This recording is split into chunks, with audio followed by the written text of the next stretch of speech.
So good morning and welcome to Q&A with S&A. I'm Andrea and I'm Shane. and today we have a really special guest with us in the studio, Kristie Nguy, who is a musical theatre performer, new to the industry reasonably, but has been performing for a long time. So we've known Kristie for about 6 years, and she is one of our son's pals. So we thought we would get her in today because it's really important for us to chat to people who are at various stages of their life and career. And I'm going to give the microphone over to Kristie now so she can tell us a bit about herself, which she should be able to do because she's a performer. So, oh my gosh, this question. No pressure, no pressure. Hi, I'm Kristie. I am a performer who recently graduated in 2022 from VCA doing my bachelor's of Fine Arts Musical Theatre. So right now I'm currently in between contracts as an actor, but on the side I am pet sitting. I just got a job doing study skills presenting at high schools. I just got a cat as well, so I'm a new cat mum. Wow, busy time for you. So you said you're in between jobs, which is pretty typical for an actor because there is a lot of in-between jobs. And so because you've already mentioned that you've got a job doing pet sitting and stuff, tell us a bit about how it works for you when you are in between jobs, because it's tough, isn't it? Yeah, it's just finding that routine, especially because after high school, I did full-time for 5 years and then all of a sudden was dropped into the real world and was like, oh my gosh, what do I do with myself when I don't have my timetable organized for me? Just like making sure this time I'm going to this class, this time I have space in my schedule for any auditions that come up. This time I have to go to work to pay my bills. But all my casual jobs have been so casual that I kind of haven't really been that busy in them. And then all of a sudden they'll pick up and be like, hey, we need you here this day. And I'll be like, oh, okay, whatever. So it's so flexible at the same time. Yeah. But it must be a bit hard to, as you said, because you've been on and for the people listening, because they don't understand, I think most people don't understand how actually structured a music theatre degree is. I guess people kind of think, oh, yeah, that's really flaky. You just probably go and do some songs and maybe a dance class every so often. Maybe spend a bit of time telling us how intense that time was. It was crazy. Yeah. You're there from 8 a.m. to 6 p.m., sometimes even later, depending on what you need to be there to prepare for. But in the morning you usually have dance class and then you get like a tiny little break and then you go into like 2-hour acting class and then break, and then you would have like a 4-hour workshop session sometimes, or you just have another voice class or whatever it is. It's so jam-packed. And even after I graduated, I still didn't feel I was ready for the industry, and I don't think I ever will feel ready and always prepared, but they put in as much as they can in the long hours actually that you are there. Yeah, and then there's show time. So as a performer in a music theatre degree, you still have to be part of shows, don't you? Like shows for uni and stuff. So what happens on those days? Like, do they at least give you some time off during the day and then let you come and work until 11 at night? Sometimes. I think it depends. If you're a lead in the musical, then you will be there a lot more. Whereas I think the first musical that we did, it was Merrily We Roll Along by Stephen Sondheim. And if you don't know that show, it's like a six people cast usually, with like a couple of ensemble people here and there. But because we had 16 people, the other people that were ensemble, we kind of just dilly-dallied. Yeah, pretty chill for that ensemble. It was pretty chill. But when you are the lead, I think at one point one of the girls, she almost passed out because she wasn't eating. Wow. It was a bit crazy. Yeah. But And then also you spend the night going over the scenes for the next day. Like, it's not like you go home and you completely forget about it. It's constantly on the back of your mind, and you constantly have to think about how it went, that performance, because every performance is different too, isn't it? Because something, little idiosyncrasies during the time, or, you know, if someone trips over because it's humans. People are human and things human. So things do human. Yeah. And sometimes after a show, the director will come in and give us notes, and we'll be like, okay, what does that mean? And then you have to be like, what did I do? Sometimes I black out on stage. I'm like, I don't remember what I did. Yeah. But if you get notes, you go over it, you rehearse it. Sometimes you get called in before the show, maybe 4 hours before the show during the day, to go over the dances with the dance captain, or go over the safety stuff with stage management. Yeah. So much stuff that, you know, when we're sitting in the audience watching, there's just a million things that have gone on that bring that to there, and you don't get a break, do you? Like when you're talking about like uni and when you were in the shows, because at your uni, what did they do? It was like the third years or fourth years do the main show, and then everyone else is like supporting cast. Is that how it works? Yes. So the first musical of the year, it's just the third years, and then the bigger musical, we sometimes would have the second years come in to be extra ensemble members. And we all get graded on it, which I found the weirdest part of university, because VCA is tied to Melbourne Uni, and they want you know, your H1, H2A, whatever. However they grade you. So it's really weird having to like send in an essay after you finish the musical writing. Yeah, I think I performed okay. And then they'll be like, okay, grammar 70%. And you're like, okay, great, awesome. Yeah. So how did you decide to go into acting? Why did you choose this path? I think as a kid I always loved to perform. Dad is a singer. He sings for a wedding band. Oh, wow. He was a big karaoke guy. He called himself DJ Soprano back in the 80s. Oh, cool. That is very cool. It's cool. So growing up, always like did karaoke, did performing, was in like a primary school rock band, as you do. Yeah. And then I think I started getting really into acting also in primary school, and then I moved I used to live in China. And I moved here in 2012, and then I kind of stopped acting for a bit. I think going into like a private school, I was like, wow, it's so academic. And then I fell back in love with it watching Grey's Anatomy. That is not what I was expecting. Like maybe Glee or something like that, but no, Grey's Anatomy. Yeah, Grey's Anatomy. And I was like, I think I want to be a doctor. And then I was like, actually, I don't think I want to be a doctor. I think I want to pretend to be a doctor. And I think that would still make my parents proud. Yeah. So what do they think of you being a performer? Because obviously, you know, there's a big parental commitment to supporting a child who is a performer, and, you know, 5 years of uni and all the, you know, things that you've got to do. What do your parents think? At first, I think when I was in year 12, that's the year where most parents are very like, are you sure? Like, this is, you know, you need your ATAR and stuff like that.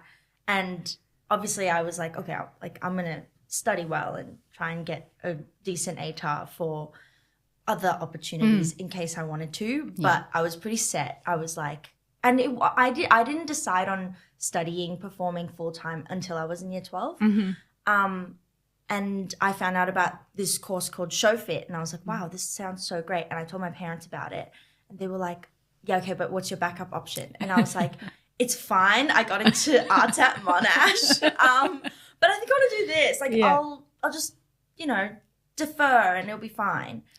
I actually can't remember whether I deferred or not, or maybe I just ignored it. But knowing that they were like, okay, fine. I was like, I promise, like 1 year, and then I'll get into a bigger drama school, and then it'll be like a normal job. Like I'll graduate drama. Oh my gosh, this is what I told them. I was like, don't worry, I'll graduate drama school and then I'll get into a job straight away. Like, don't even stress. It's just like a normal, Yeah. Like, I'm getting a university degree. And they were like, okay. And I was like, okay, cool. So this course is $12,000 a year. Can you please pay for it? Anyway, by the end of first year, I didn't get into drama school. And I was like, just one more year, I promise. And then if I don't, I'll give up. Yeah. And they were like, oh, okay. And during that time, they were coming to see performances and they were like, oh, wow, like, yeah, she's improving. Like, she's getting better. So after second year, I got into VCA. So they were really happy. Also because it's attached to the University Yeah, of Melbourne. exactly. They were like, wow, Yeah. bachelor's degree. And I think ever since then, they've been really, really supportive. Yeah. But there was that like moment of, oh, are you sure? Like, obviously it comes from caring and wanting to protect your child, and they know how hard it is to make a living from performing. So, I mean, they don't know personally, but they know of. Yeah. And when you chose this path, did you understand that about the difficulties or the challenges of being a performer and that not regular work and having to audition all the time? Yes, I think I wasn't. I didn't realize how inconsistent it would be. I knew it would be inconsistent, and you would wait between jobs and have those dips. But I didn't realize, especially last year with the strikes, the writer strike and the actor strike in America, I was like, wow, it's getting quite quiet. But theatre in Australia was going really well. So I was lucky that I was trained in theatre so that I could do that. But yeah, when you don't get any auditions for a while and when you don't have anything coming up, it's like, wow, now I'm just going to be a pet sitter for and so when auditions do come, and again, it's a very cutthroat industry, you'll get situations where you get, I'm assuming, plenty of rejections or no's. Maybe rejection's not the right word, but no's. How do you deal with that? At the end of the audition day, I go home and I treat myself, perhaps pad thai, just my comfort food, and then an ice cream after. But yeah, I just kind of have to move on. The best thing for me to do is look at the next audition. Yeah. But if I don't have a next one, then that's kind of sad. But if I do, it's a lot easier to move on. At the moment, like, I have so many auditions this week. Yeah. It all came in on the Monday and I was like, oh my gosh. But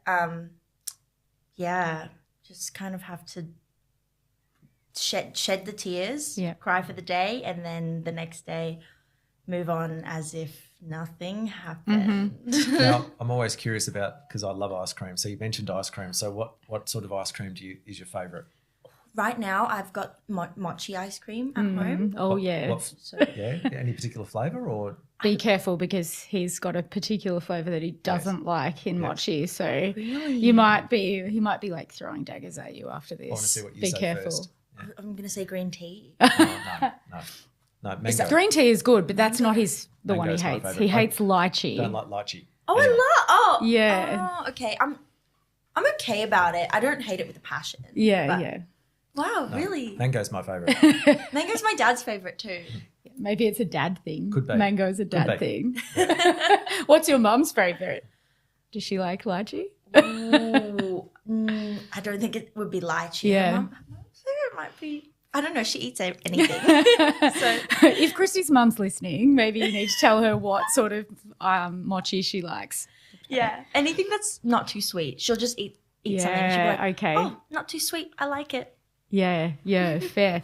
Shane is an ice cream fan, but just vanilla ice cream. Vanilla mochi is really good, but I love a vanilla ice cream. Yeah. You can't go wrong. No, that's the theory, is that it's, pretty universally acceptable, but it's not my favorite. What's your favorite? If I was going to choose ice cream, I really love like those Magnum Egos with the caramel inside the double chocolate. Yes. But we said the other day they've gotten so small. Like you can get one and it's tiny. Inflation. Yeah. Inflation. Yeah. Yeah. Yeah. So we've gone away from those. So no more. Another question I've got about when you're performing, you get an audition, you're successful, you've got a role. And one of the things I find when I watch actors is how they remember their lines. And if you've got a reasonably big part, how long and what's the process of going through your lines and remembering those lines and being able to then hit the spot every time you go out there on stage? Rehearsals help. Yeah. I'm a bit, I don't really learn my lines before rehearsals start. I kind of like to get really familiar with it, but then go into the rehearsal room and learn it with my blocking and where I'm standing, what I'm doing. I find that way more easier to retain the words because it's connected to the physical. But yeah, so rehearsals, like just going over the scenes with your scene partner, your cast members. But also if I'm at home and I'm learning lines for an audition, I would look at it and then I would have the first line, the other line on top, and then cover mine with like a sheet of paper and then say it and then move it down. Be like, oh, did I get it right? Do you practice? Who do you practice with at home if you've got to do it? My partner Jack sometimes, but sometimes he'll come home from work and be like, I'm really tired. And I'll be like, please can you go over my lines with me? And he'll be like, oh my gosh. And I'll be like, okay, that's okay. But Jack, if you're listening, be a better scene partner. Yeah, Jack, if you're listening, help me. Or there's another really good tactic that I use is you write down the letter of the first word of your line. So it'll be like B, C, F, G. And you'll be like, okay, big cactus found Gunther, I don't know. And you kind of get the hint from the first letter and then you'll retain it. Is it something that you learn at uni? Like, do they do classes in how to, is there some sort of strategy that is taught? No, actually, now that you ask that. Yeah, wow, okay. No, they just kind of go, okay, go learn your lines. And everyone has their own way of doing it. And it's kind of just whatever works, whatever sticks, and you go with it. Interesting. And then you get to opening night. Now, I know you do some previews and things, but you get to opening night. How is it nervous? Is it exhilarating? Or do you feel fully prepared and get out there? Because that would be my thing that I'd be really struggle with is trying to remember my lines and get everyone that first night and then making sure I stick to the script. Yes. Yeah. Yeah, there are a lot of nerves, a lot of energy, a lot of excitement. It's so bubbling. Like opening nights are always so exciting. And in terms of memorizing lines, hopefully you're okay by then. Hopefully. Usually you get 4 weeks of rehearsals, which is so great. Yeah.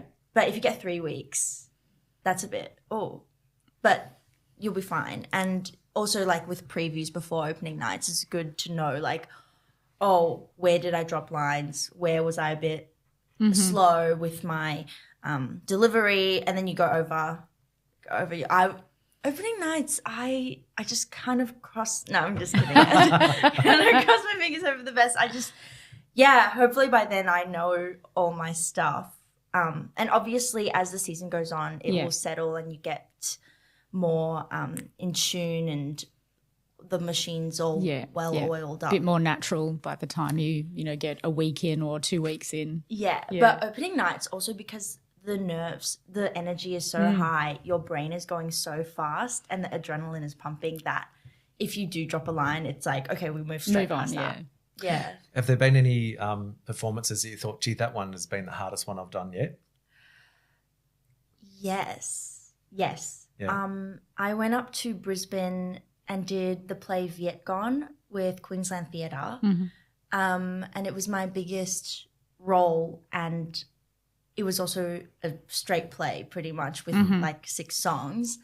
And it was challenging in the character and also the emotional stakes of it. Like there was this one scene that I really struggled with was where she's leaving her brother in Vietnam and she has to flee during the war. And Algin, my scene partner, he was so great. Like he was like, okay, what do you need to do a good job? And I'm like, oh, okay. And then I'm like, what do you need? Yeah. But it's been the most challenging but also the most rewarding. Yeah, okay. Yeah. Right. Do you prefer straight plays or film acting or music theatre? Good question. I love all of it. Yeah. I love variety. And I think if I was just doing one of them, I think I wouldn't be as satisfied with my career. But the fact that I have a finger in each jar, I'm really happy. Cool. Yeah. Your first professional production outside of school was Midnight. Midnight is an Australian musical, right? And you got to work with some pretty big names in that one because they got some big actors in for parts in that one. What's it like to work with people that you probably grew up with as your like idol music theatre performers and then all of a sudden they're your colleagues on stage? What's that like? It was awesome. But also going into day one of rehearsal, I had to say to myself like, oh my gosh, don't fangirl. Like that's so weird. Just had to be like, oh, hi, like you have to introduce yourself because they don't know who I am, but I know who they are. But they'll obviously be like, hi, I'm Lucy. And I'm like, don't worry, I know who you are. But I didn't say that. I'm like, oh, lovely to meet you. So because that is, and you've mentioned her name now, so Lucy Durack, who is one of Australia's like top music theatre performers, and I'd imagine every theatre kid in the country, particularly little girl theatre kid in the country, has had some sort of experience of watching Lucy Durack do something. And so, I would not have been able to not fangirl. So I think you did really well if you didn't fangirl with her because I'm not even a performer and I would have fangirled. Was she like mum to the younger ones? Because there were a lot of people in that production who were really new in their career, weren't they? Like people it was their first professional job. Yeah, I think that made it really exciting as well to have these. They called themselves the veterans. They did, and also like the people's first big contract. So there was so much excitement in the air, and the veterans. Let's just call them the veterans. They really looked after us. Yeah, like they were like, oh, in a normal show, like this is what happens, and they'll be like, oh, like we'll speak up in terms of what we need to say to the producer, and if there's any issues, like come up to us, and we'll if you need help with anything. They were awesome. They were the best. Yeah, that's very cool. You would hope that would be the way that it works, but sometimes I guess you get the idea, I guess probably more in like the American market where some of those really senior performers will be like, oh, don't bother me with your little person questions or something like that. But it's good to know that it doesn't happen. So, when you're a person in the audience, you kind of, someone like Lucy Durack comes on stage and you're like, oh, this is what I've come to this show for.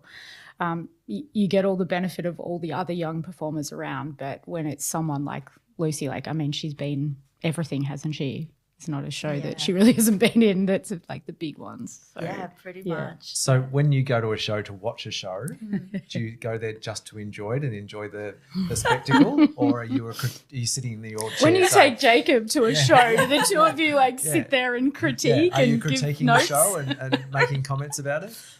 I will say after being at drama school, it's a lot harder to enjoy. Just sit back and enjoy, because stuff will pop out and you'll just notice it. Not that I like go to critique or anything, but I'll be like, oh, that's an interesting choice. And I'll be like, oh my gosh, okay, double pirouette, great. But yeah, it's also because a lot of my friends are now in the big shows as well. you get so excited seeing them on stage. You're like, oh my God, that's Jacob. Like that's, oh my God, that's Lockie. Yeah, like, he's killing exactly. it. And then you're like, wait, no. This is ensemble member number 3. What? Yeah, that's it. Yeah.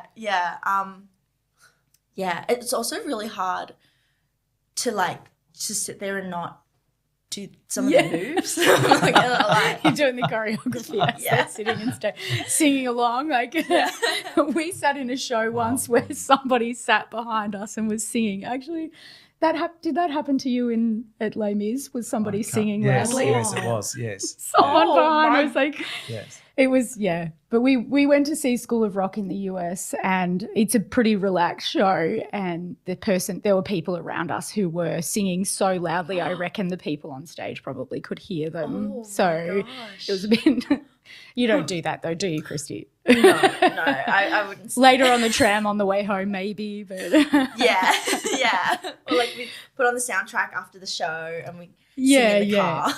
Yeah. So there's lots of opening nights and you've got lots of friends who perform. Do you go to as many opening nights as you can go to? Like if your friends are on stage in Melbourne, do you like make a point of going? Because obviously theatre's expensive and you don't get a discount just because you're a performer. So, $180 a ticket or something like that. And you think, should I buy my pad thai or should I go and see my friend in a show? How do you continually support each other when it's a tenuous industry? I honestly, because I'm in between contracts at the moment, I don't have the income to go see shows, especially with like the economy right now. Yeah. I don't have the extra $120 to see Grease or to see Groundhog Day, which I really want to go see because so many of my friends are in both of those shows. Yeah. So I guess I just have to, I don't know, just wait for like discounted tickets. Yeah. And contrary to popular belief, performers don't actually get given free tickets for their friends or families at all. Yep. Unless they're like a swing and they're debuting a role for the first time. And on opening nights, they only get maybe 2 guest passes. Yeah. So and I haven't been invited to any opening nights. I mean, I have, other than the ones you've been in. Yeah. Yeah. So it's like an invite only. Most of the time, they invite like celebrities, influencers, and media personalities for like the hype and stuff. So maybe this is a call out to the producers of those shows to start like supporting the industry that supports them. Maybe a discounted ticket here and there might be good. Yeah, like an industry discount. Yeah, industry tickets. Yeah, that would be a good idea. What's been your favourite role that you've played so far? And think about all of them, even back when you were at primary school. Like, don't think, I've only been in a few shows, so I'm not sure. But think about like the song, what your favourite song to sing maybe, and your favourite character that you've played. Ooh, okay. Favourite character is actually definitely the most recent one that I played, which was Tong in Viet Gone. She was like, she's like a 30-year-old strong, independent woman that I haven't really had the opportunity to play before. Yep. And so it was definitely so exciting. Yeah. And then favorite song to sing.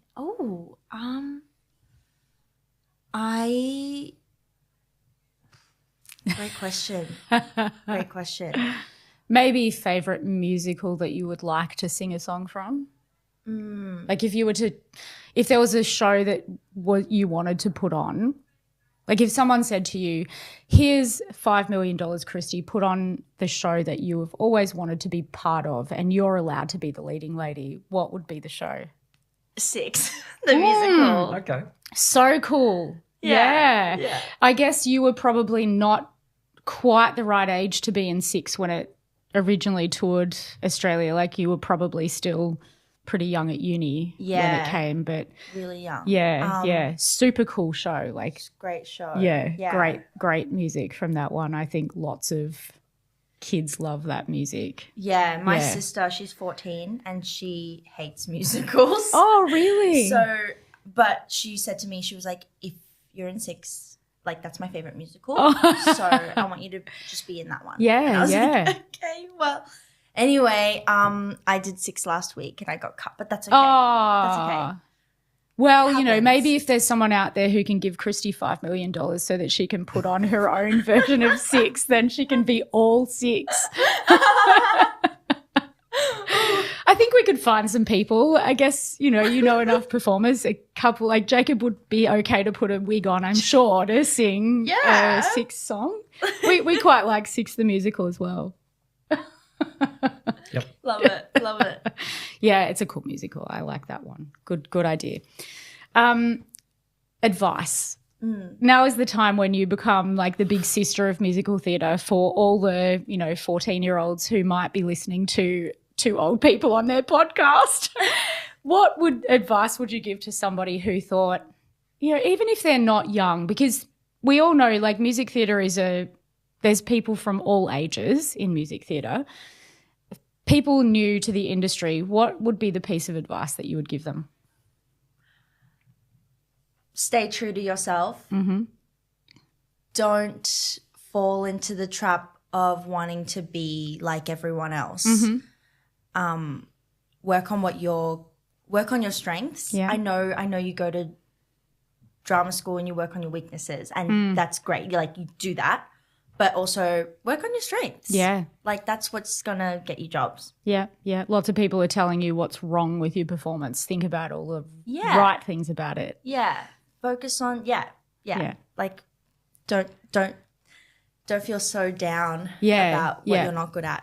And from a mental health perspective, what are the key things other than pad thai and ice cream if you've, not had a good day at auditions? What are some of the things that you prioritise as part of your week to make sure that you can get through? Routine. Yeah. Definitely routine. Going to dance classes, I think really, really helps me because I see all of my friends there. Yep. Which is a great way to connect to the community and to friends and also work on the craft. Yep. And it's like a scheduled in thing. You're going every single week. So because you are auditioning in some instances against your friends, aren't you? Like you're in the same room singing the same songs as each other sometimes. So yeah, absolutely. Yeah. But I think okay, so the veterans in Midnight the Musical, I remember them saying to us backstage, being like, wow, you are all so supportive of each other. Like that didn't used to be the case. Wow. Like, usually leads would not go off because they don't want the understudy to go on. Like they don't want the understudy to do well. And they don't talk about auditions ever. Okay. Whereas I think now my friends and I, we don't see it as a competition as they did back in the day. And even like the veterans now, they notice, wow, the industry is changing. And for the better, I think.